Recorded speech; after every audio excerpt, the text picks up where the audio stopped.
My goodness, Real Tough, thank you so much for pointing out that I did not hit the right buttons to activate my microphone. Anyway, welcome. We're going to start off with some Spring Festival here to show off the Festival Buddy plugin. And then we're going to see how much time we have left for other things. What I was just saying there, as I was zoning in, was we don't have a far-ranging stable master to Westbury, but you do have one to the festival grounds, so zone in, use the Bretown mount by select and use, and you are there. Falsey in chat says, should I try this game out in 2025 as a brand new player? Yes. I would generally say yes, but your experience with MMOs in specific, or video games in general, is going to be really influenced by the other things that you really enjoy in life. So, for instance, if you really love the world of Middle-earth and Lord of the Rings and The Hobbit and all of that, then I think you're going to find it much easier to sink yourself into the world of Lord of the Rings Online than perhaps another MMO that has stories that you're not familiar with, settings that you're not familiar with. And vice versa, if you have a long history of playing the Warcraft games, you've played Warcraft 1, Warcraft 2, Warcraft 3, all of these things, then jumping into the world of Warcraft is a lot easier because you're going to be seeing these places and these characters that you're already familiar with. And that not only helps you get into that world, but also you're like, oh, look, it's Medivh, it's whatever. And so, I think Lord of the Rings Online has something to offer for people, even if they're not that familiar with the world of Middle-earth, because there's so much of it laid out before you. You can learn it from the other direction instead of reading the books or watching the abridged books in the form of the movies. You can just come and follow a very faithful adaptation of the books in MMO form, and that I would say playing Lord of the Rings Online has definitely enhanced my knowledge of the world of Middle-earth, the world of Lord of the Rings, and lots of things that maybe I hadn't internalized properly because I had read these books when I was much younger. Now they're stuck in my head much better because I have that almost first-person experience of walking up and walking around the Trollshaws or going into Angmar, which don't really show up too much in the books anyway. But they're important to the story of the book. So I would say yes, especially if you already have an interest in Lord of the Rings at all, especially if you have any familiarity with them. That's going to make it even easier to jump in. As an MMO, it's a good time. You'll find your standard variety of melee or ranged or magic adjacent style classes. And if you have any familiarity with other MMOs or other RPGs, I think you're going to find a lot of commonalities, a lot of things that make a very comfortable experience. Of course, as with any game, there are some funny gotchas when you're playing Lord of the Rings Online, and some of those are there intentionally, and some of them are just the nature of a game that is rapidly approaching 20 years old for some of the initial code that was written. One of the things that gets me a lot is there is some, I guess, anti-botting technology at play that tries to make sure that you're not doing things faster than you should be doing. But if I'm trying to pull out a bunch of things from storage, I will often run up against the rate limiting. Let's see if I can trigger it right here. So if you're just pulling things out super fast, too many requests, slow down. It thinks I'm a program instead of a person, perhaps, which I find I can do things fast enough that, just putting these things back in. If my shared storage was over here and my inventory was here and I was clicking and dragging and dropping and get the next one and click and drag and drop, it wouldn't happen. But, I stack my shared storage right next to my bag and I just click, and just like that. Or buying things at an NPC very easily can trip against those rate limiting. And those rate limits are almost certainly there intentionally. You just have to be aware of them and work around them. So sometimes if I know I need to talk to an NPC and I need to pull out a bunch of stuff from my bag, I'll go ahead and pull out a bunch of stuff from my bag. And then as soon as I start hitting that rate limiting, too many requests. Okay, let's go let that internal clock spin while I go do this other thing. I'm going to pick up these quests.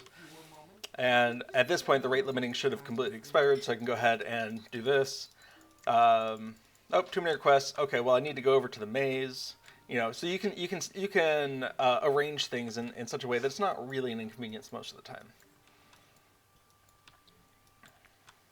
but it's just one of those things that you get used to it. Or if there's a network issue where you've tried to drag two things into shared storage, and the first one's still like in transit, and you're fast enough to get the second one there, it'll just produce a generic error on the screen. Let's see if I can do it. Nope, I wasn't fast enough. If the servers are reactive, then it's really hard to trigger it. But if there's any sort of delay, then it's still in transit, and you try to get the next one, and you get like a generic error 0x00 whatever. That just mentally, I see that and it's like, oh yeah, I know what that means. But that's true of a bunch of different video games out there. We've been playing a lot of Valheim in this household, and it's a very new game. It's a very pretty game. It's lovely to play, and it just has those little things sometimes that you're like, huh, why is it doing that? So that's the nature of software. It's hard to make anything that works perfectly ever, let alone when you have to work on so many different hardware and software combinations. Okay, so we're over here. We're at the Spring Festival, and what I wanted to do it was just demonstrate that as you're picking up quests, Festival Buddy is going to automatically detect that. And we're going to go ahead and do things a little bit differently than Little Redhead. Little Redhead likes to stack up multiple quests at the same time. I tend to want to just do one at a time unless I'm feeling really ambitious. So let's go ahead and do the green challenge. While we're thinking about it, we can see the Festival Buddy has automatically detected it is spring now, as we can see. And we're doing the green challenge, and we have the hedge maze map popping up. So whenever you enter the maze, you're going to automatically dismount, so you don't need to do it ahead of time. And the map will respond to your /LOC commands. I have that bound to my mouse wheel tilting right. Your mileage may vary on that. And of course, for a lot of these basic things, a lot of us have this route memorized, so we don't really need it for the basic stuff. But it's nice to have a little reminder, especially if you're just getting back into it and it's been 6 months to 12 months since the last one. Okay, as we can see, I have my graphics settings turned up, and I have, what is it called? Anti-aliasing? No. Now I need to remember. Under Advanced Graphics, there is a thing that will clear this visual distortion that we're seeing here. Thank you. Out of the corner of my ear, I'm hearing post-processing effects. So if you search for post under Advanced Graphics, or anywhere, it'll show up as Advanced Graphics. Post-processing effects enables graphics post-processing such as motion blur and bloom. Turn this off to greatly improve performance. So not only can we improve performance, but we can also get it to stop that fuzziness, which is convenient. Now, I'll probably turn it back on for right now, and we'll see how much it annoys me. Except for that one and the dire beers, I don't think we're going to get too much of that effect going. Okay, we are outside of the maze. We're just on the edge, though, so you can still use your /LSC out here if for some reason you wanted to see where am I. But as soon as you get a little bit farther out, the arrow will stop showing up if you are not on the map. Every time a plugin author makes a map like this, they kind of have to make... there's some reinventing of the wheel. So for instance, the RT plugin for roving threats will always just slam your little green dot into the edge of the map, I think. Instead of hiding it, you're just off the edge of the map. And they show that by being on the edge of the map. How do you do? I think that's fine as well. Oh, hey, we're getting spring leaves, so that's a good sign that if only I had this plugin to help me. We're going to go ahead and equip our Fateful Toolkit so we get a little bit of a boost there. Now, do I want a Sinister Keg or spring leaves? I want spring leaves. I have enough furniture. Okay, so we're going to go ahead and do the Cloven track.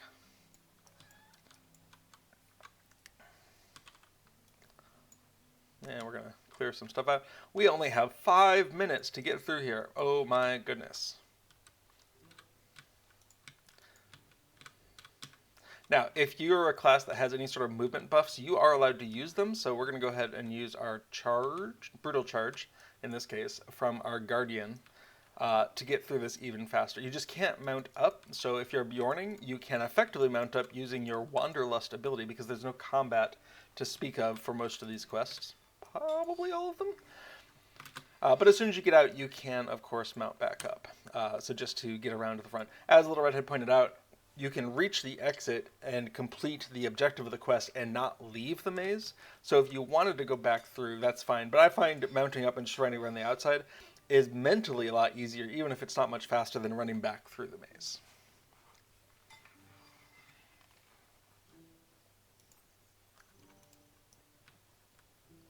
Oh, the other thing I was going to say about trying out Lord of the Rings Online is that the base game is free to play. And so there's no financial cost to giving it a try and seeing if you like it. Now, maybe you'll get sucked in, and as Little Redhead and I have, and then you'll end up paying some money for it. But on the face of it, it is free to at least try it out and see if it's something that you like. I think it's a good thing to kick back some money to the developers of a game that I really enjoy like this, either through a one-time purchase for a game I already mentioned, Valheim, or if there's a central server that you're connecting to, like with an MMO, I think it's beneficial to give them some money to keep the lights on, because otherwise, maybe the lights don't stay on, and then the game I like to play doesn't keep existing. So I don't mind paying. And for Lord of the Rings Online, it's something like $8 a month if you do the yearly plan. So depending on your financial situation, maybe that's a little tight, but for us, that sits nicely in our entertainment budget, and it's certainly my favorite comparison. Is cheaper than going to see the movies, unless you're going to a very cheap movie.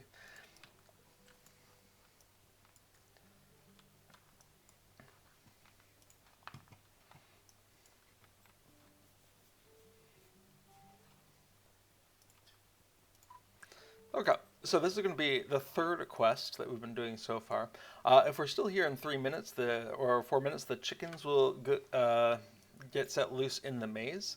We'll probably be here in time for that and take advantage of that as one of our quests as well.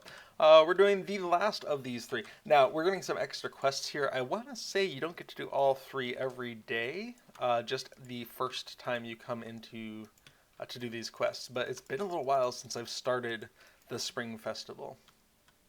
Oh, Little Redhead points out that the chickens don't seem to be active during this rerun, or this encore. Well, if so, then I don't have to worry about it. I do wonder if the chickens have some hard coding in there that says if we are between this date and this date, the chickens will launch. Otherwise, they don't. And maybe they didn't adjust that for the encore. Things are complicated. I don't like that plugin thing keeps being there. I'm gonna hide that window. Okay. So this will be number 4.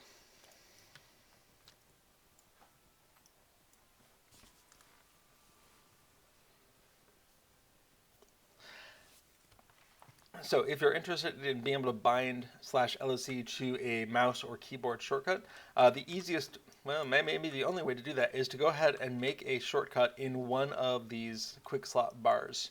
And you can do that with /shortcut command, give a number for which position it's going to go in, and then /LOC. For instance, hey, Gil, take my stuff. Okay. For instance, if I want /LOC to be here, mentally, I can just count up. The first bar is 1 through 12. Then we have 13 through 24, 25 to 36, 37 to 48, 49 to 60, and 61 to 72. So this first spot in the 6th row is 61. So if I do /shortcut space 61 space /LOC, we can see I get a little shortcut here that whenever I click it, I will do /LOC. And if I bind a key or mouse button to this spot here, and we can see that I've done that over in key mapping. So means the quick slot 61 is bound to button 4, which on my mouse is the mouse wheel tilting to the right. But all these quick slot bindings are just listed by their 1 through 12. Quick slot bar 1 is 13 through 24, 25 through 36, 37 through 48, 49 to 60, and 61 through 72. So you do not have to reinvent the wheel by remembering how to count by 12s. Essentially, you can just look in the key mapping section as a reminder of bar 1, 2, 3, 4, 5 is this. Okay, let's take a look at what else we have here. Are you going to tell me about somewhere else? Brockenborings? Absolutely not. Hello, friend. Could you help me with something? I'm happy to take your quest, so I stop seeing you. Will you give me a moment of your time, friend? Dylan, maybe. Let's come on over here and post some signs. Now, when you pick up the quest, the hedge maze map is going to go ahead and get thrown up there.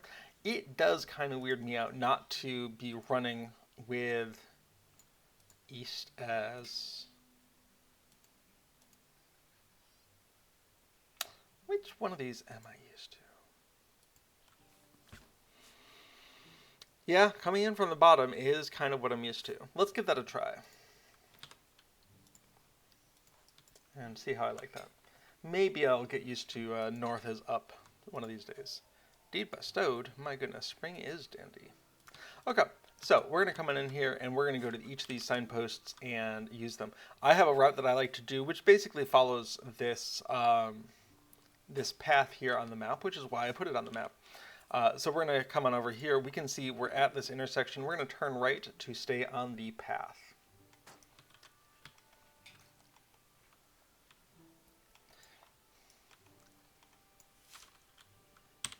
Now, the path kind of ends here. We want to backtrack a little bit to go around the corner. And we're going to kick this up a little bit with our brutal charge.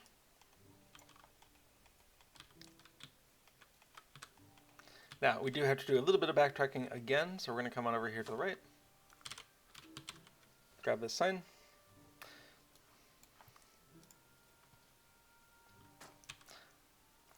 Backtrack. No more charging. So you can get this on the way in or on the way out. I like to just clear it here. And then we're going to go over and pick up the one to our south or to the right. And then circle back around.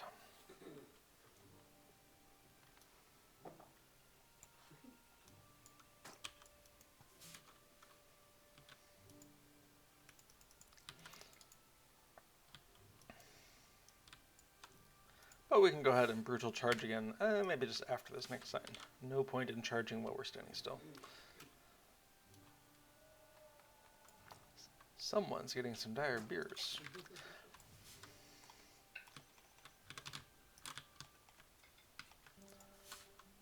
Okay, so at this point we only have 2 more. Hello, Wandering Elf.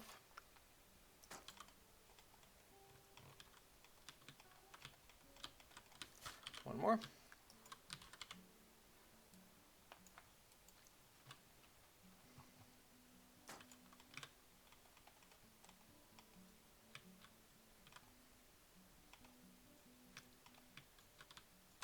And the last one's over there. Now, just for clarity, the route on the map runs out there, but if you're at all familiar with the maze, you'll know how to get out from here pretty straightforwardly.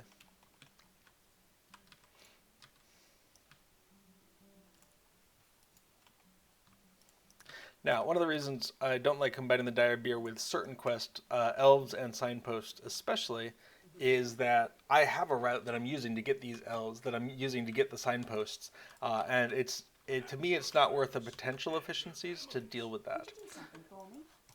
Now, reprimanding tweens, I'm happy to combine because the tweens just spawn semi-randomly. There are specific spawning places, but whether or not they will spawn at any given time feels pretty random, and so you might as well just be combining that with the dire beers. I will go ahead and come on over here to, whoopsie. Gotta not get turned around is what I gotta do. I'll come over to one of the common spawning points of the tweens and just see if we're gonna, hello there. If we'll find tweens and or dire beers. Alright, dire beer over there. Dire beer over there. Wandering Elf, that one's fixed, but there we go. Really? There we go. Alright, now, just for kicks, we've gotten 2 here already. I'm going to stay here about 10-15 seconds and see if we get another unruly tween spawning from that rose bush there. And, you know, I might be unruly also if I was in a rose bush.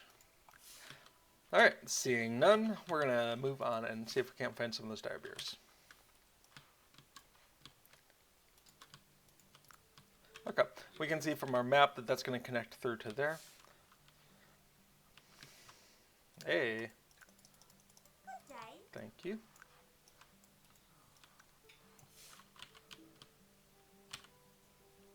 Oh. I don't think that's the same one I was seeing before, but it mucked it out. Oh. Can I get to an unruly tween in time? I cannot. Especially not if I fall over. Oh well. So, where am I? Oh, right there. No problem.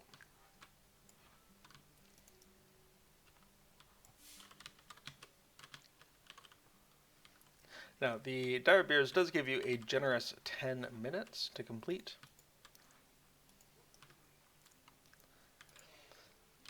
So as long as you're making some pretty steady progress on it, I don't feel like I have to rush. Unfortunately, unless the Dire Beers are right next to each other, you're really unlikely to be able to get two of them in one go. Doesn't stop me from trying, though. Alright, well, we're near where the tweens will sometimes spawn, so let's give that a look.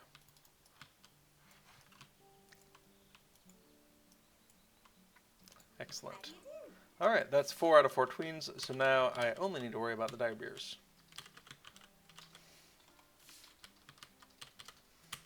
Now what I'm doing here is I'm doing a lot of keyboard navigation. I'm not bothering to use my mouse, give my right wrist a rest from carpal tunnel style activities. But then I'm using the select button, which for me is delete, I believe, to see if I can find these. Little Redhead points out that 10 minutes is generous unless the server is busy and you're competing for beers. Well, that's fair. I don't have a lot of competition right here in the maze. Okay. Well, there's a tween there. Just reorienting myself where I am. Let's go grab this Dire Beer.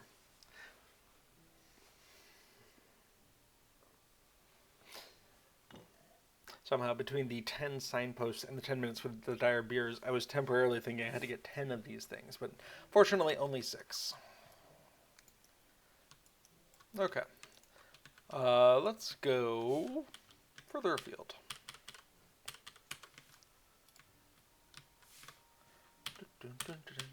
So yeah, I'm using the delete key, which for me is bound to use. It will select the nearest thing that is interactable. Maybe just the nearest item. Maybe it doesn't have to be interactable. Anyway, so we'll select that, and that'll give me a sense of what's nearby. Now, we can just see we ran ourselves into a dead end. So we're going to move ourselves around here. I think I'm actually still inclined to get this one.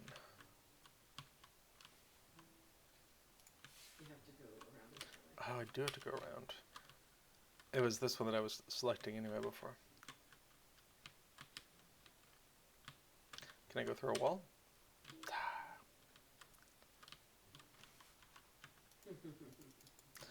Alas, what's on to?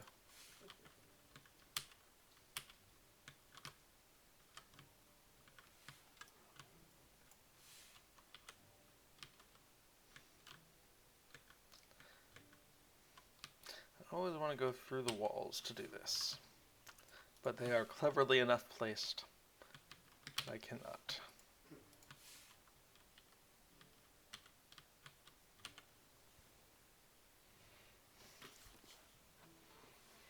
Alright, that's number 5. We just need one more at this point.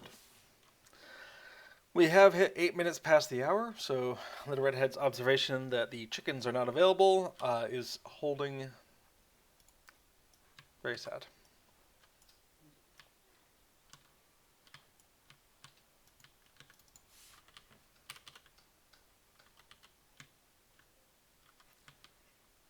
And ideally, this one will teleport us to the exit or entrance of the maze so we can just step on out.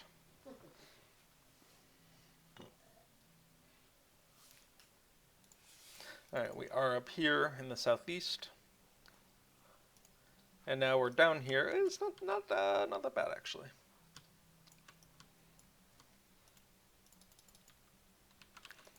I think overall that was a pretty generous location for us to spawn. So we're going to go ahead and turn in both of those quests. We're going to say hello to the kin person we just saw. Might have been a little redhead. This character, I went a little overkill on using Destiny to get bonus experience. Needs 8 million total for this level and has another 6 million. So I'm trying to burn some of that off with festival quests. Okay. Not to mention get to level 130. Okay, so now we go ahead and take a look and see what rings are available. We can see the Finding the Wandering Elves, awesome. Let's go ahead and do that. Now, this map is color-coded unless you see in grayscale, and each color represents a different elf. I just like to go counterclockwise, so we're going to come over here and start with the green, and we'll end with the stationary one that's always in the same spot. Now, with this one, as Little Redhead was pointing out, if you use the F10 button, you're going to have a easy way to find the nearest NPC, which in here is usually a wandering elf.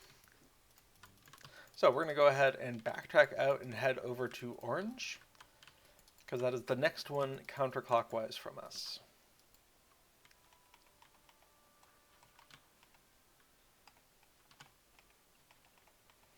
Okay, let's get a sense of where the next one is. Okay, over here. So I have Shift F10 bound to select next NPC, so the next closest one from the one that is currently selected. And I highly recommend, if that's not a part of the default key bindings, to go ahead and do that with items and NPCs, if nothing else. You can see the options, actually, if you go into key mapping and you search for next. You can see that select next foe, that's the default behavior of tab. You can see next tracked. We don't use tracking enough for me to find that useful, so I don't.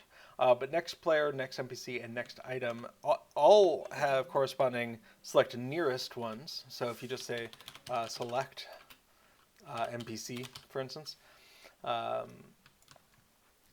and then select previous, you can do the same ones. Previous selection, I should probably make use of that, but okay, we just got our red. That was 3 of them. So we're going to go skip over to the other half of things. Oops, not with that route, we're not.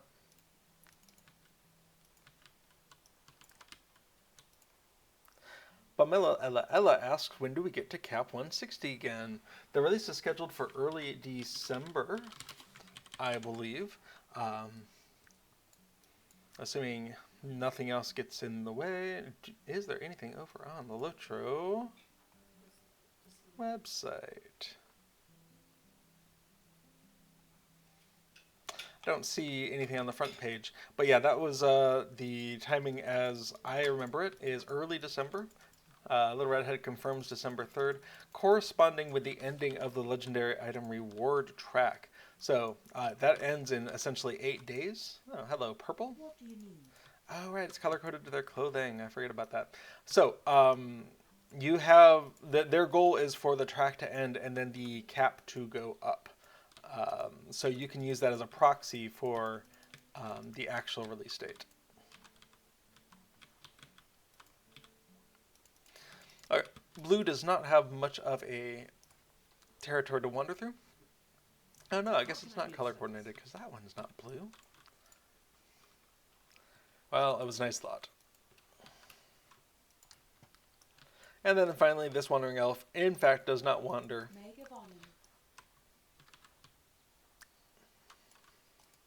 Perhaps it is me who is lost. And I'm just going to exit out of here. In fact, I'm going to sprint out of here because I think we're done.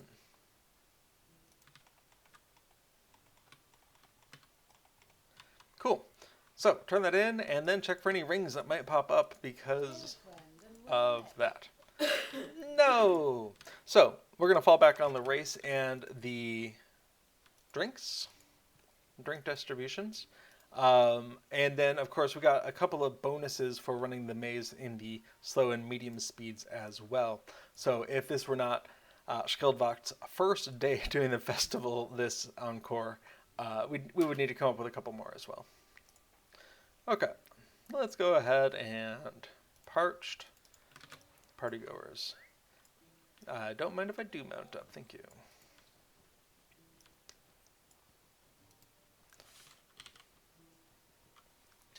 Alright, we're going to the northeast table, it says.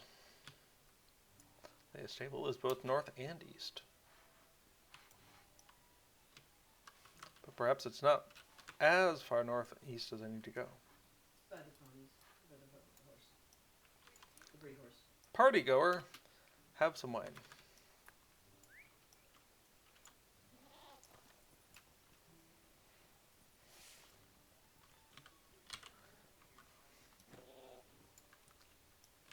To the southeast table. This table is both east and south. But was not the right one. I guess we need more goers of parties.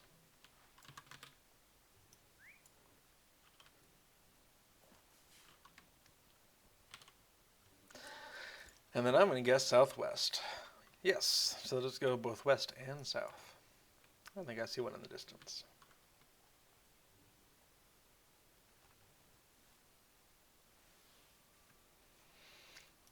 Okay, then we can go ahead and turn that in.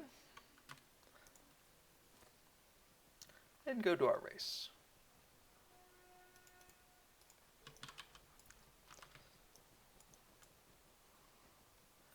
Yay, less than 6 million bonus experience to burn off. It's a...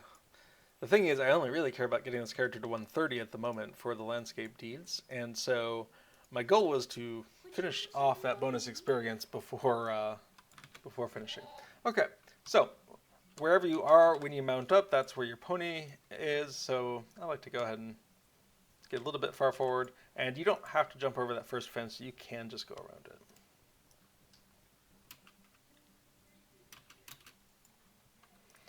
Alright, Little Redhead did a very inspiring, dexterous trip over these planks. Let's see if I can't do something similar. Yay! Such agile navigation. These fences are close enough together that I'll actually do like a diagonal hopping, because if you hop straight over them and you're going quickly enough, it feels like the second hop will just plow you straight into the fence.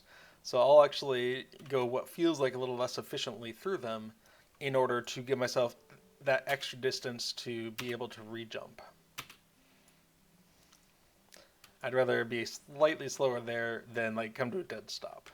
But hey, we have won the race. Woohoo! Don't mind if I do. Alright, let's go find Sergeant Tom.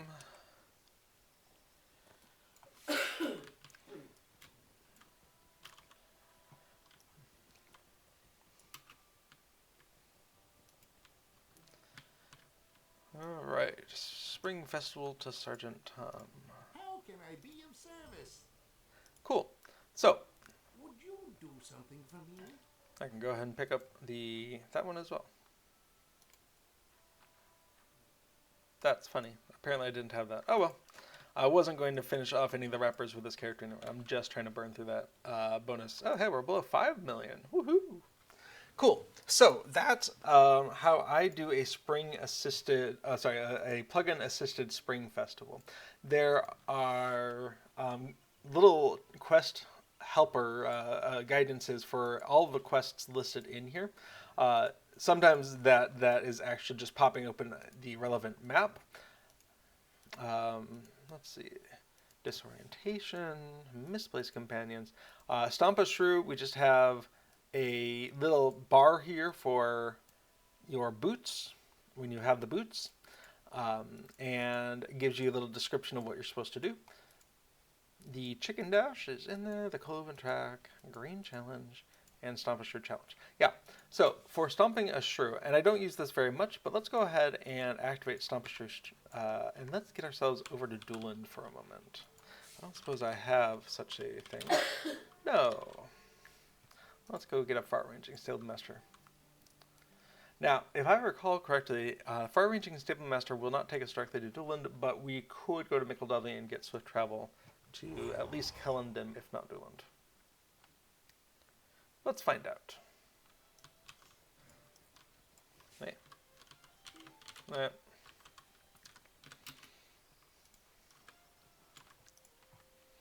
there. All right. So what we're looking for is Erdlun. Kellendam. Sure. Let's go to Kellendam.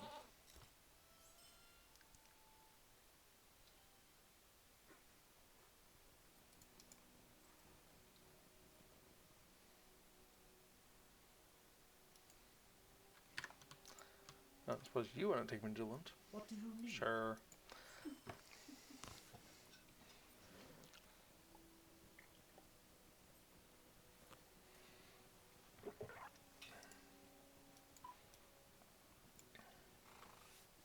So, Festival Buddy gives you a little box on which you can find your stomping boots. But plugins don't, with very rare exceptions, plugins can't really respond to keyboard or keyboard input or really any input, keyboard or mouse buttons other than the the clicking on a plugin style of interaction. Um, is that true? I'll set mouse aside. Keyboard, any of your normal keyboard keys to activate shortcuts. Plugins can see that you did a thing. Plugins can't offer their own things to bind your keystrokes to. So a plugin can see that you activated your Shift 1 quick slot, I believe, but they can't give you keyboard shortcuts for over here in a window of their own design.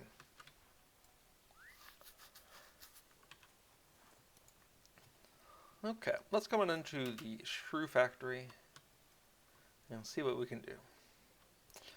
Now, I don't want to go do other things. I just want to stomp shrews. How can I be of service?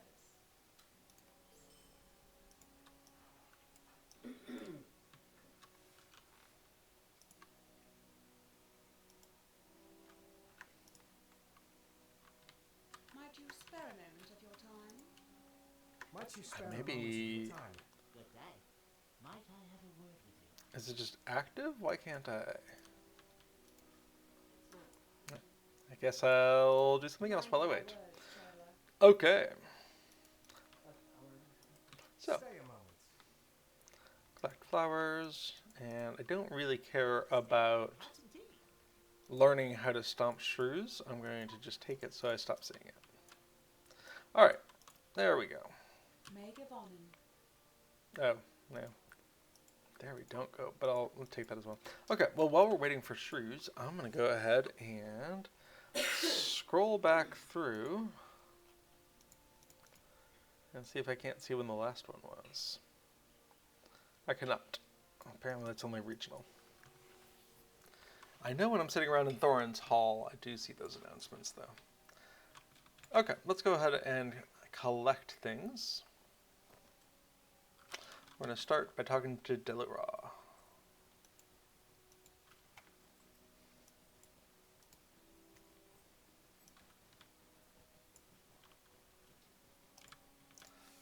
Mind my words, traveller.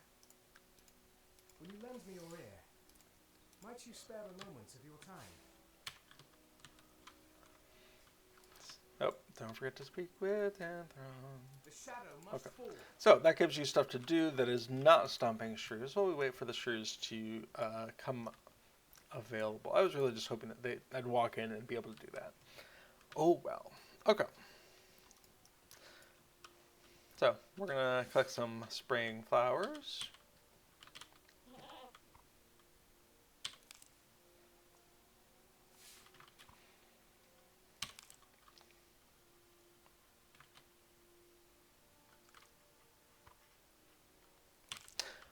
After you've done this at least once per festival, if not once at all, then I believe you just get a quest to repeat the collection, but not 3 separate quests. But it's been a little while since I've done the Spring Festival.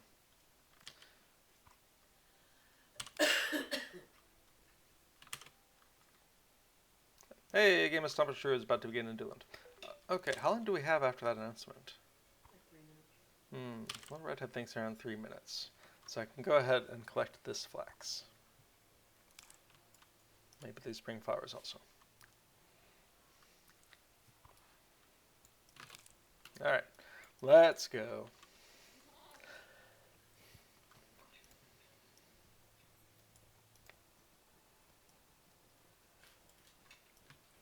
Now the ideal situation is if you're the only one in there, and then you have unrestricted access to the giant shrew, but I can already see at least 2 other people in here. Will you lend me your ear?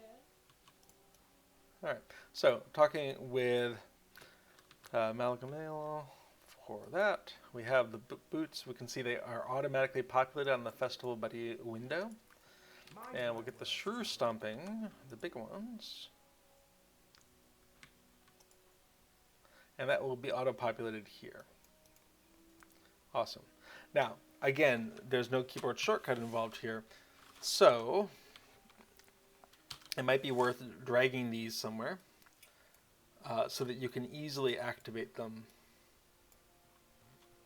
I think I'll do 1 and 2. So you can easily activate them in the heat of the moment.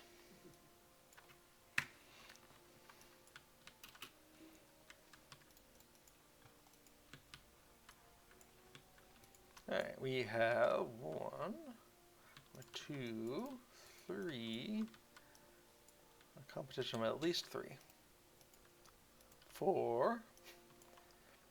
They're planting the flowers around the perimeter. You can do that while staying in this area.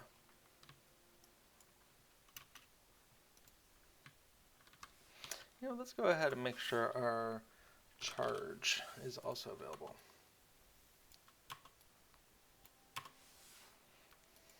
I don't want to accidentally do it though, so let's put on 6. Okay.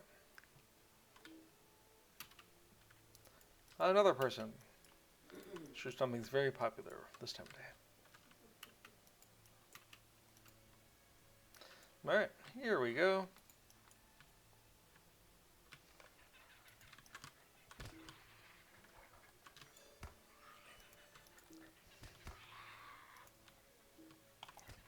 Now, they'll pause while they're eating a seedling. That's the best time to go ahead and stomp them. If you try to stomp them on the go, that can be a little rough. The giant shrew tends to, depending on how many people are here, tends to come after the second wave, or maybe the third wave, if memory serves.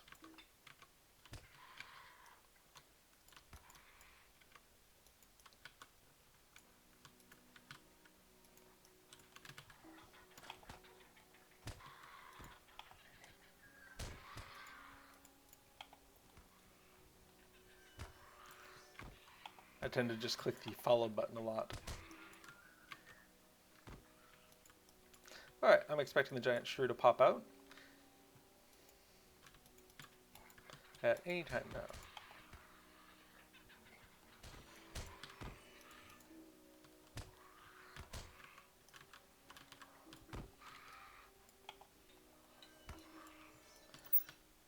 Gotta go gadget, giant shrew.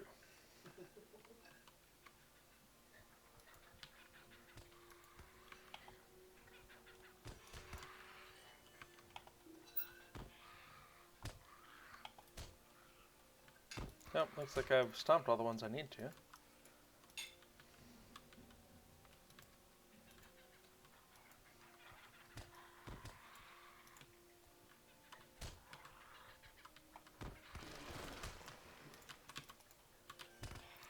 Alright, it's been driven away for now. So, I can talk to both of my quest NPCs. Well done, I get a green Spring Festival box. And I level. That's just how impressive it is to defeat a shrew. And we go ahead and don't forget to turn in our other quest. Awesome. So, what is in a green festival box? Spring leaves! I think there's a low chance of also a cosmetic pet or something, but yeah, it's almost always spring leaves. Really big one. What? Yeah, that was it. I got the big one. Oh, okay. Or I failed it really successfully. Alright, well while we're here, we're going to go ahead and finish our collection so that we're... Pamela says, you got paid. If spring leaves count, yes.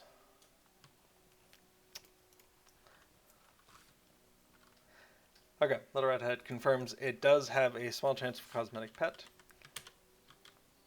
Excellent. Thought I remembered that being the reason why I kept on hunting them in previous festivals. Okay, we have all the flowers that we need. Let's go ahead and move on to those cherry branches that we saw just south of here.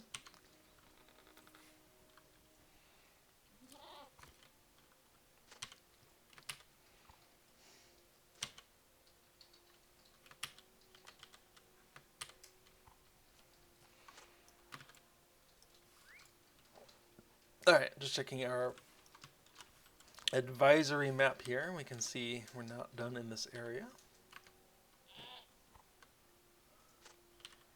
The Reddit points out the 1 hour flower picking quest you pick up from Bree by the Three-Bore fountain has a chance of giving one of the small shrews. She forgets which one though.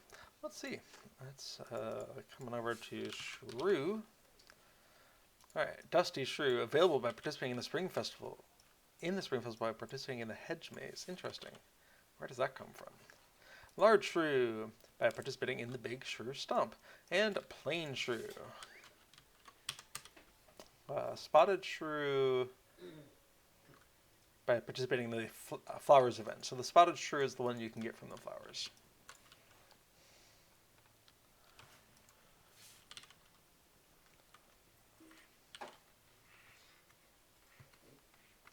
Pamela was at the same time saying, I think it's the dusty one.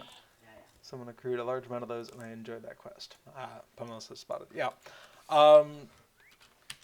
Yeah, I really like the feature of the cosmetics panel where it's just like, here's what it is, and in general, here's how you can get the thing. Because it's really useful for the things that I could have right now. You know, if only I were to go pick it up, right? And there's a lot I don't have in this character. This isn't my completionist character. My completionist character is sitting with a Stone of the Tortoise, so I feel like is less benefited from running through a festival than one who is really trying to get to level 130 so that we can get those landscape deeds for Guardian. Oh, what do we have? Adept of Shields and Master of Shields.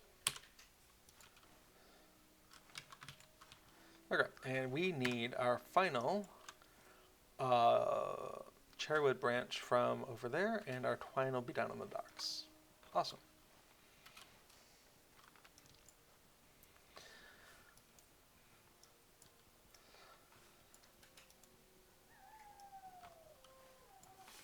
Somewhere around here is a cherrywood branch. There it is.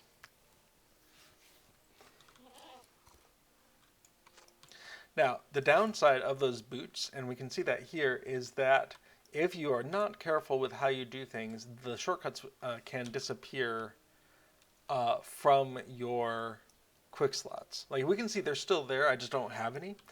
But I want to say, when you gather the thing again, if your inventory isn't open, then the quick slot will disappear off of your bar and you have to redo it.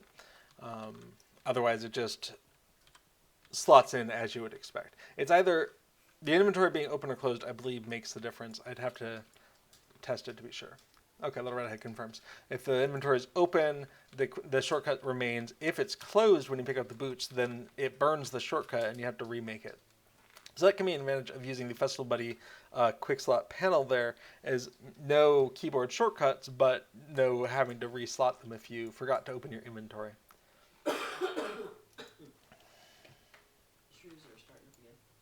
Shrews are starting up again, but I need twine.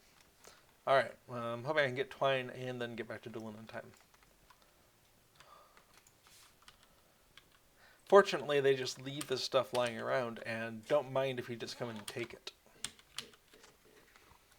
That's how I feel about my twine too. Oh.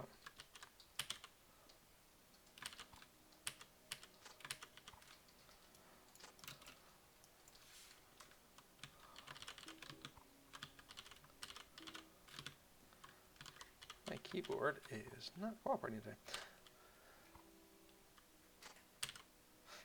Little Redhead says, Elven storage is incomprehensible to the rest of us. Well, fair enough. Alright, you know what? let's scooch back to Dooland. Not having a milestone there, we'll use a war mount instead. Basically the same thing. Right there, my milestones are to Mordor. That is not helpful for the Spring Festival, believe it or not. Alright, someone in Dooland has said 1 minute until the shrew stomping begins. Unfortunately, I cannot use dash here, which would give me an extra boost to my speed.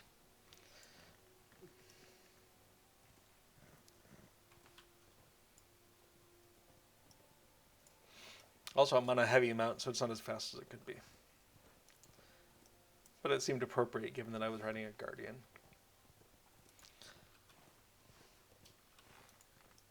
Alright, I'm guessing we're not going to make the pickup of the quest. But while we are finishing out our time at the Spring Festival, we might go watch other people scurry around while we plant our flowers in the festival garden. 10 seconds. Almost made it. If only I'd set my milestone. Use the bubble. There's a bubble? From the... Stand here. Wait till you get in here. Apparently there's a bubble that could be used. I didn't think I could use it while I was standing here. Oh, You see the market stall? I see. I couldn't use the bubble for anything useful, but the market stall bubble can be used in the shrew fight. Jump in here so you can see it. I see it. I see it from the edge. So someone has set up a shop in the shrew hunt. Well, I'm going to move in a second, but it's going to go away. Oh, you can't just pop it down. Hey, what was it about? There's some loot or something that you can get out of there? Yeah. Did you want to get me closer? Oh, sure. Let's see. Polished adamant. Gold dye. It just drops 2 things. It's random. And it's serious business, so I can't emote at you.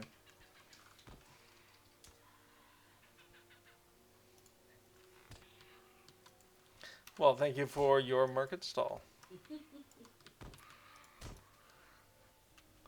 Is there a cooldown on that, or can you just get infinite polished adamants?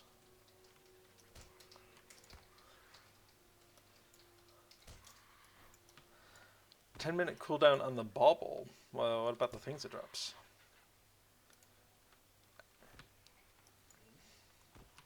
That's like what? Over 100 polished adamants a day? I might have that. Hang on. Patrons Luxurious Cosmetics Coffer of the Gilded Caravan. Let's take a look at this. Okay, so this is the coffer that was recently available. I'm not sure if it still is. It includes the Tome of the Caravan Trade Goods Camel. It includes the Gilded Caravan Camel, and the Gilded Caravan Steed, and the Bauble. So, let's take a look at that.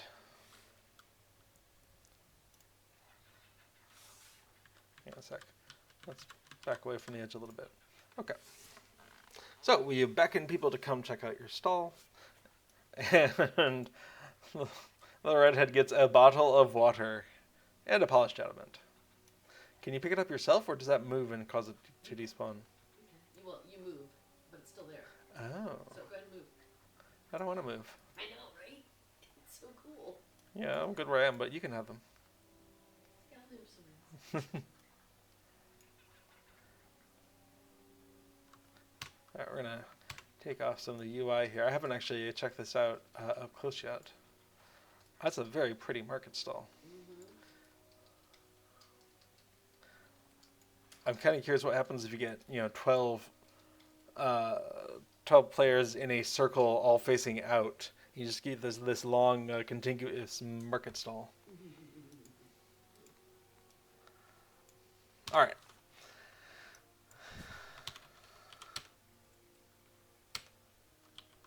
Now I am able to pick up the bottle of water and the polished adamant, but that did cause the thing to despawn. Alas. Okay.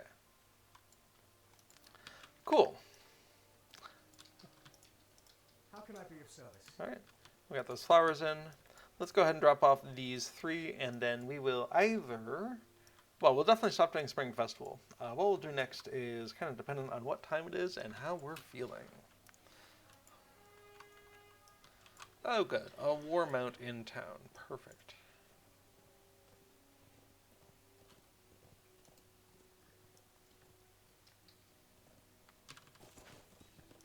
So, The shadow must fall.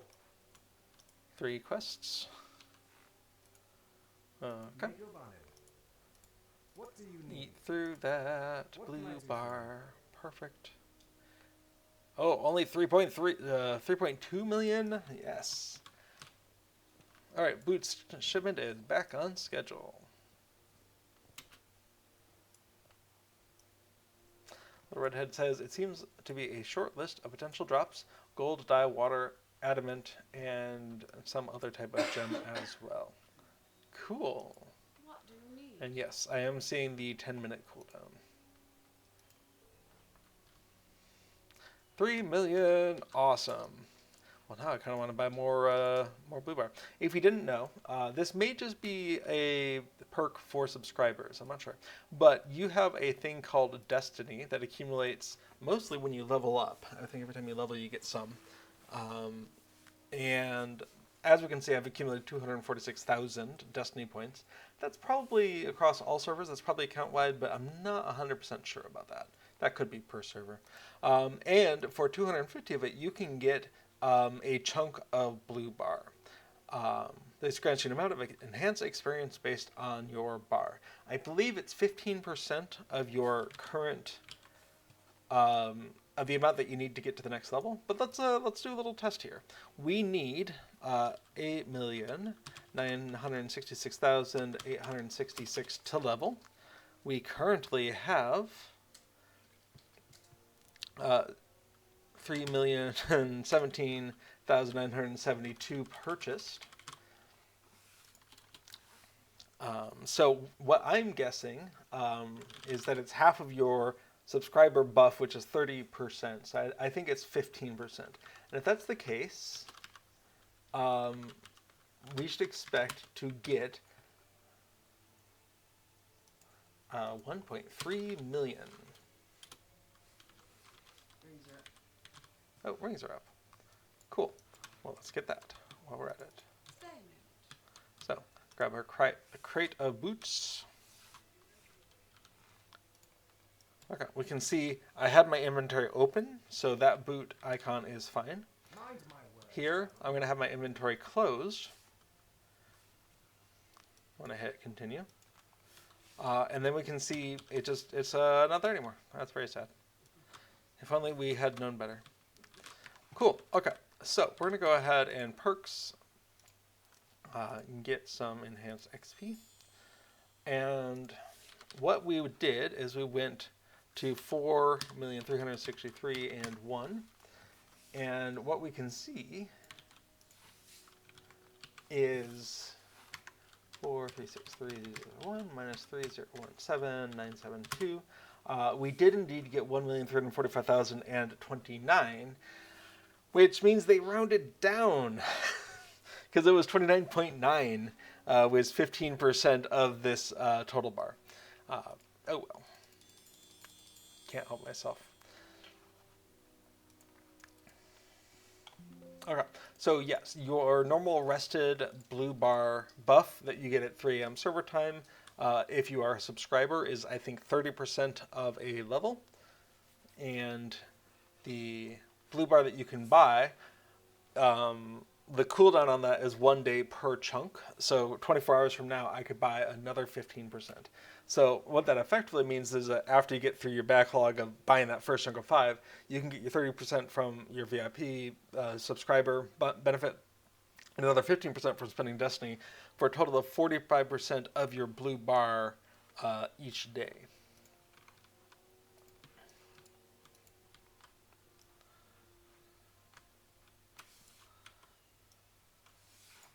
What other bubbles do I have? Baker's Delight Fireworks. Don't mind if I do. The Gilded Caravan Market Stall.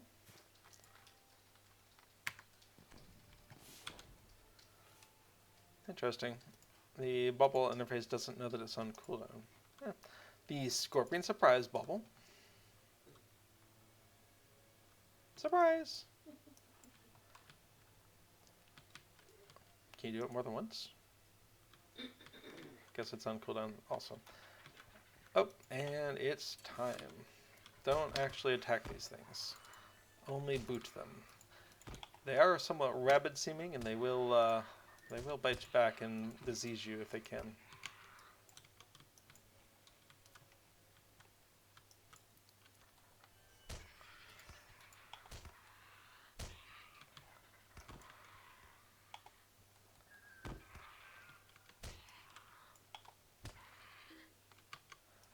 Huh. Why don't I have the version that has me planting seeds? What do I have to do for that? Maybe was advanced available? Maybe. Alright, I only need one more. And I believe the mechanism of this prevents people from stomping shrews they don't need to stomp. So if you're having trouble competing with other people, just kind of wait a minute or two and they will taper off. Let's see. Yep, I cannot boot anymore. So just wait a little while, other people will clear out. You have a generous amount of time to finish your 10. And if you are doing the advanced version, you can just do your planting first. Is it weeding or planting? Whatever. You can do your gardening first while other people are stomping shrews, and then you can circle back around and get them when there's a little bit less competition. That's fine. All right. Giant shrew anytime now.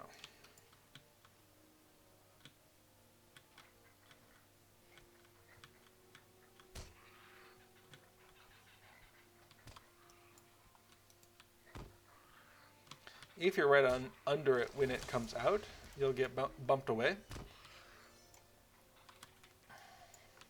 So it's best to be flexible. Alright, so there's our green spring box. Yeah, a number of us hit it at basically the same time. So it doesn't try to do a tiebreaker, it just gives it to everyone who qualifies. Which is nice. Okay. So, that's the leisurely gardener. Maybe I should have talked to the practiced gardener this time. Oh well. Okay, cool. So, I think we've done a great job exploring some of the benefits of the Spring Festival. So I'm going to come up here and get out of the way. Or possibly set up a market stall right at the entrance. Yeah. Okay. We'll have to make a chain of them. How about one on each side of the entrance here? I'm going to stand parallel to the pillar here.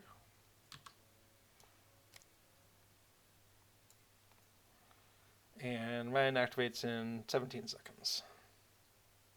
Ooh, a Shigani ingot. And a bottle of water. Fancy.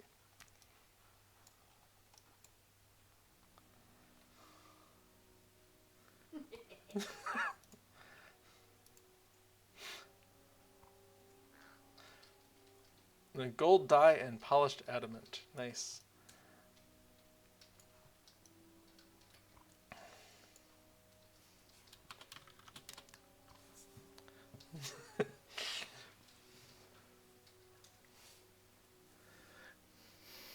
Little Redhead says, I love the pseudo-confused looks by players running across the stalls. Yeah, I know not everyone gets these things or pays attention to them, so I imagine there's definitely some of that, wait a second, I've never seen that before. How'd you do that?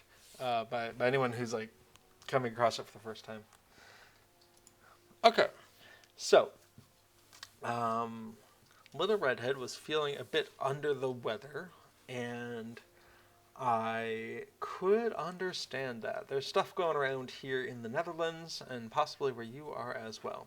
So I think instead of delving into a plugin after all of that, I think I want to remind myself where we were a couple of weeks ago and set ourselves up for jumping straight into plugin development next time. But I do want to to remind myself if the Spring Festival is complete in Barter. It looks like it's using the new system, so it's going to be pretty up to date. Awesome. Little Redhead says, Wiki info so far indicates that you get 1 gem, polished adamant or Shigani ingot, and then 1 water or dye. Okay. I think Eldolith was doing a lot of work with that. Oh, wait, you teleported and it came with you. Hang on. I want to try that. Just don't move. Let's return debris. What if you rotate? Does it go away? Oops. I pushed the wrong button. Oh, she pushed the wrong button. Well, let's find out.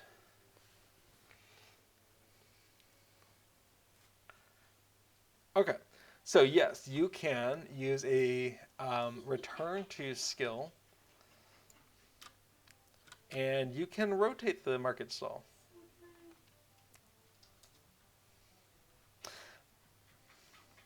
Oh, I also moved. You got to be careful about that. But the cooldown seems to be when you summon it, not when it goes away. So that's very nice, because we've already burned through a quarter of the cooldown.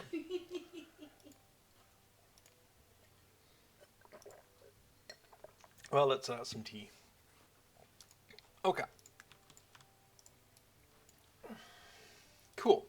I like the baubles. I think I would like to see more inventory items turn into baubles. So I'm thinking specifically of all of these fireworks that I have. I would very much like for those fireworks to just be firework baubles instead, so they don't take up storage space. Because I feel bad throwing them away, because what if I want them someday? But I mean, that's hoarder mentality, right? So there's 1, 2, 3, 4, 5, 6, 7, 8, 9, 10 things here that by all rights could be a bauble under the new technology, but I mean, obviously they predate the bauble system. That's why they're items. But there's 10 of these in most of my characters' inventories, just sort of sitting there, which is, a good 8% of my available space is just spent on that. Not to mention the fireworks that I accumulate from the other festivals. Were these eagle fireworks, which I think came out of anniversary boxes as well. And again, it's one of those things where I hate to throw them away, because what if you want to have some eagles? But I don't. So things that are limited items where they go away after you use them, that's fine. They can be inventory items. But the ones that are permanent but take up inventory space, I hope that they have a path forward to kind of retrofit these as baubles instead, because that would be lovely. I don't think there's too much else, although, I don't think the Flame of Alkmaar really makes sense there. But anything else? No, I mean, if they could have baubles that acted like inventory items, like charged baubles, like you have 5 charges on this bauble, then I would love to see the basic custom grab bags also become bauble or bauble-esques, because I accumulate those on characters, then again, I'm like, oh, I don't want to throw that away. Pamela Ella says, how do we get the bauble? Is it a special item? Yes. Every once in a while, LOTRO puts out coffers. So for instance, let me go ahead and share this. So available for a limited time, the Coffer of the Gilded Caravan. It was available through November 23rd. Now, sometimes they say it's available through something and then they forget to turn it off. So if this really appeals to you, go into the LOTRO store and see if it's available. I already have redeemed mine, so I don't think I'll be able to see it in the store either way. So available in the LOTRO store through November 23rd. So when you buy it, every character is going to get the thing that we just saw, which is the Tome of the... so there's cosmetics in there, inside the other box. So that's the Gilded Caravan Pack, Boots, Wrist Guards, Hood, Shoulder Guards, Robe, Caravan Axe, and Weapon Aura. But it also has this thing, which is what I went through before. So the Tome of the Caravan Trade Goods Camel, the Gilded Caravan Camel, and those cosmetics. Oh, and there's 3 different types of the coffers. Okay, I think I have the luxuriant one. You'll also get a one-time on the character that you use the code on, possibly... Sorry, the character that you buy it in the store with. or possibly if they let you do it at character logon screen, the first character you log in with. I think you have to do it by character. Okay, Little Red Head thinks it's not available from the character selection store, but the character who does the purchase will get 500 mythical coins, so it's bound to that server that you're on, and virtue experience potions as well, or things. You also get a couple of titles when you log in with each character after you have bought this thing.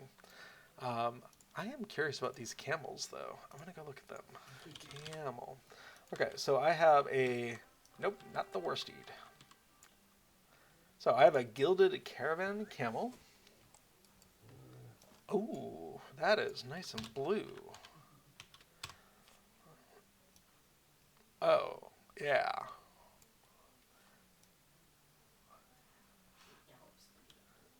Hmm? I'm told it gallops funny, so I gotta see this. That's... that does not bother me. Alright, let's see how it walks. Very stately. Hang on, let me turn on my personal lantern.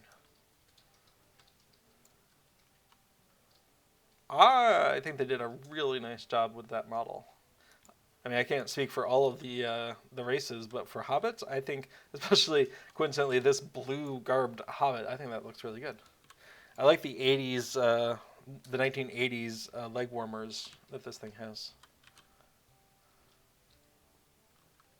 It's making me think jazzercise.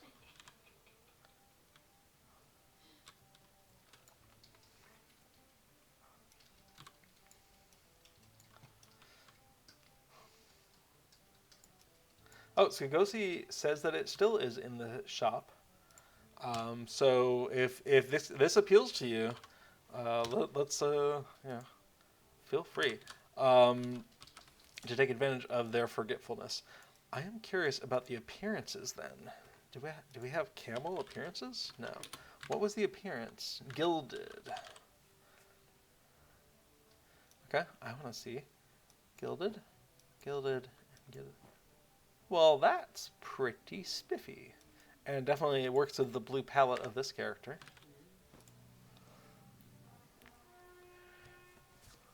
I was really hoping it was going to be a camel, a war camel. I am a little disappointed that you just get to make this look cool instead. But I would pay some real money for a war camel. Not a lot of money, but like, $5. I would spend $5 on a war camel. So SSG, if you're listening, you lost out on $5 so far. Maybe we can give them ideas for later. Okay, that is very pretty. I'm going to keep that appearance, but I am going to get rid of the mount here for a moment. So let's go ahead and find that camel. Awesome. And put it here so I can find it again. Cool. Yeah, in chat, Little Redhead said, I think it gallops funny. I suppose it's not that different than the ponies. But my Ella says, he's cute. I like that camel. Me too. Little Redhead says, I guess I just feel weird riding a camel as a hobbit. I mean, we have river hobbits. Surely there can be desert hobbits. And then several comments on the 80s look of those leg warmers. Excellent. Okay, well, I think... Oh, I should stop walking for one thing. Cool. I'm very curious about the elevation potential for these baubles. So I'm going to see if they've patched up these.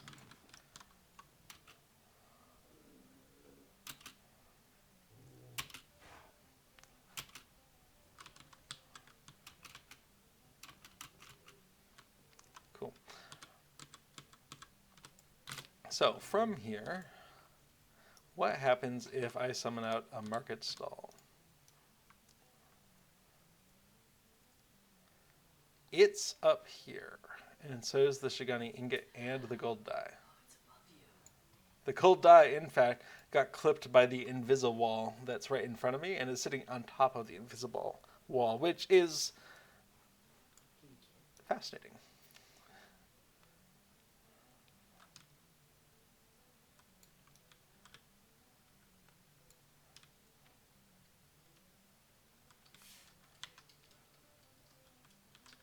Huh. I was able to spin before, but I'm not able to spin now. I wonder if the spinning was unlocked by the return to skill. So let's do that. Oh, my return to Bree is cooling down. What other return tos do I have? Travel skill. Return to Thorn's Gate. Yeah, that sounds good. Little Redhead says, "Are you able to reach the goodies?" Well, not without dismissing the tent, so I don't want to do that. I'll leave it here. Someone else can get them. Okay. So, yes, if you use a milestone return to skill, that unlocks the ability to spin in place with the bauble still activated. And that's the caravan market stall. You can spin in either direction, but as we saw, it does still despawn if you move at all. So it didn't unlock the ability to keep it while you're moving. But I do think this is unintentional. As we saw before, we weren't able to spin when we first summoned it up. So I think... Or it's because you're on top of it. Little Redhead thinks or it was because I was playing with elevation. But I guess if Little Redhead is still on, or if anyone else is on and has this, summon out your market stall and see if you can rotate in place. And I'm guessing the answer was they covered it, but forgot to cover the case after you've used a return to skill. Because this, I enjoy this. I think this is very silly, but this is somewhat lore breaking in the sense that market stalls don't normally rotate. So I could see why they might disable that or think that they had disabled that.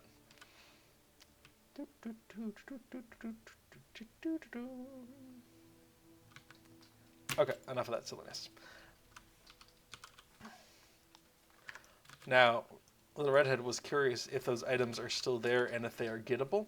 So I'm going to go ahead and ride my camel down to the stable master and take a little trip over there and find out.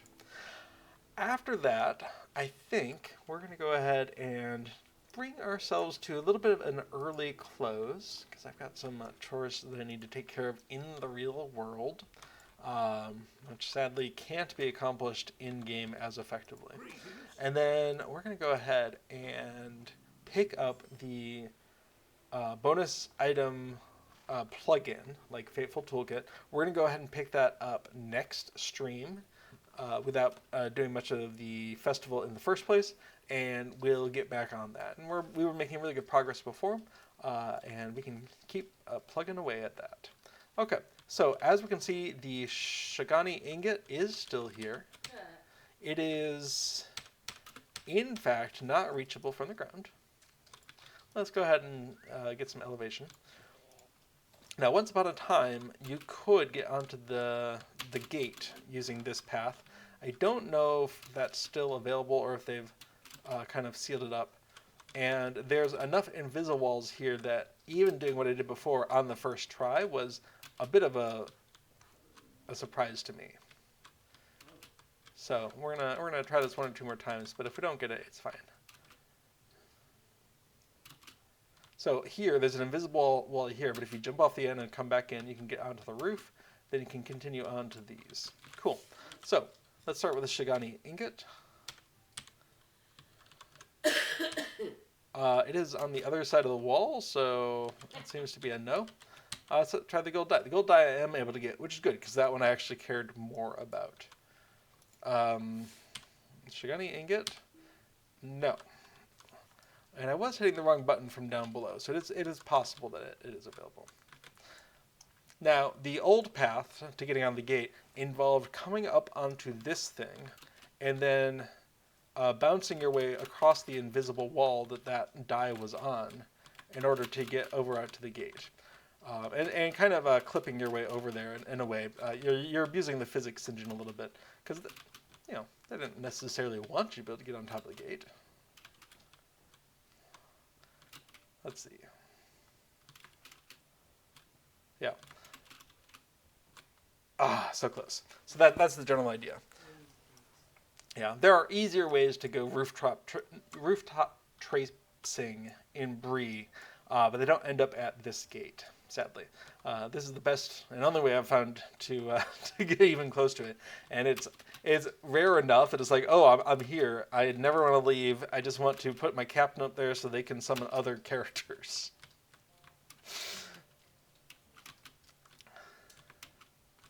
Yeah. Because if you try to come over here, there is an invisible wall that extends above the the fence. So what we're really trying to do is trying to go around the outside of that and get over here. If you just try to come over here, invisible wall, and that's what the die was sitting on, was that invisible wall. Well, it says, imagine entering Bree and seeing a floating ingot. Yep. Excellent. So now that we're on top of here, we can just fall off. Wait, what if I'm on top of the mailbox? Does that get me close enough?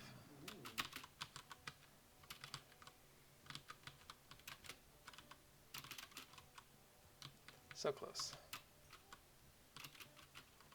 Yeah, there we go. No. That was not enough. So I think the ingot's just going to be there until it despawns. Ah, well. Well, I don't need a Shigani ingot anyway. Hey, fantastic. There's enough invisible walls here, and interacting with them can do some weird things. So don't do this if you're not prepared for your client to behave irregularly or, even exit to the desktop. It shouldn't do that, but we shouldn't be doing this, right? So, Get a screenshot of that, though. Alright, I think I should get a screenshot of my Shigani ingot. Well, fair enough. Here.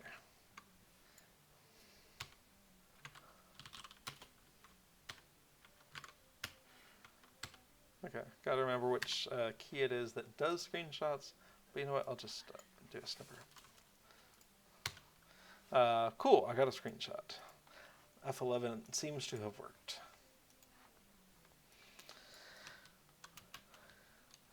Okay, awesome. Well,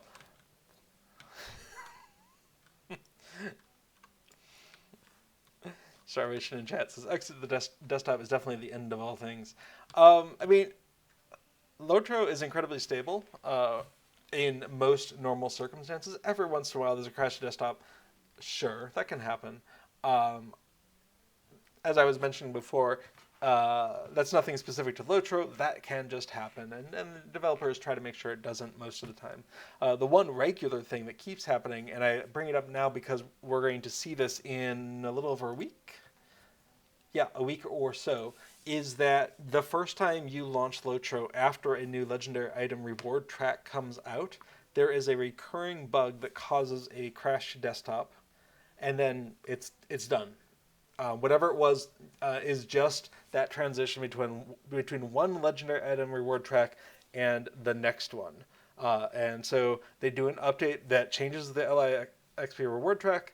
You log in, crash to desktop. Some people, I think, have seen it once per server instead of just once per client. But either way, it happens and then it goes away. So once every 3 months, you're almost guaranteed a crash to desktop until that bug is addressed. But beyond that, it's pretty rare and can be increased slightly if you do weird things like going out of bounds. So don't go out of bounds. That's not their goal for you. So they probably feel less bad about it if it happens and you're off the map in the Misty Mountains or something, which is a fun thing to try to get into this area. But there is actually code that says, essentially, you're off the map. If you don't get back on the map, we're going to teleport you back to Archet or something. So you can find yourself off the map in places and then trigger that, and oops. You just spent half an hour getting off the map, and now you're on the map. So I hope you had fun. Okay, so we're going to go ahead and bring this stream to a close. I know we didn't do a lot of plugin development today, but hopefully you got a chance to see how Festival Buddy can be useful during the Spring Festival. Starvation commenting on meta aspects of dropping the ring in and Sauron getting reset to desktop. I appreciate that.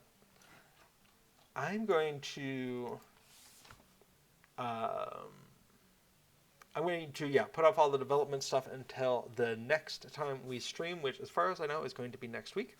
For those of you who celebrate something like Thanksgiving in the United States, please have a very happy one of those. And with that, that's everything we're going to cover today. Thank you so much for joining me on this exploration of, as it turns out, mostly LOTRO festivals, but LOTRO plugins. I hope to see you all here next time, and until then, keep plugging along. All right, bye-bye now.